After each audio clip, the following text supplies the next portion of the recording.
আমি মাননীয় মুখ্যমন্ত্রীকে জিজ্ঞাসা করতে চাই, মাননীয় এই সাহসগুলো কোত্থেকে পাচ্ছে মনোজিৎরা? মাননীয় কেন আপনি খবর রাখেন না? তৃণমূল ছাত্র পরিষদ আপনি কাদের হাতে তুলে দিয়েছেন?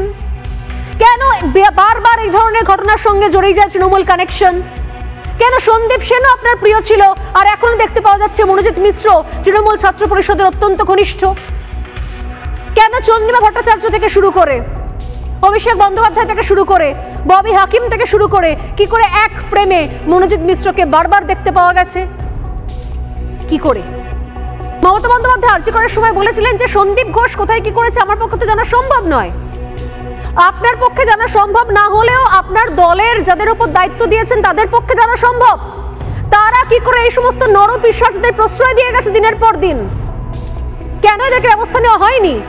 কলেজ থেকে বেরিয়ে যাওয়ার পর, পাশ করে যাওয়ার পর কলেজের প্রাক্তনীরা কি করে কলেজে এসে দাদাগিরি করতে পারে, এই ধরনের একটা জঘন্য নেটওয়ার্ক সার্কেল চালাতে পারে?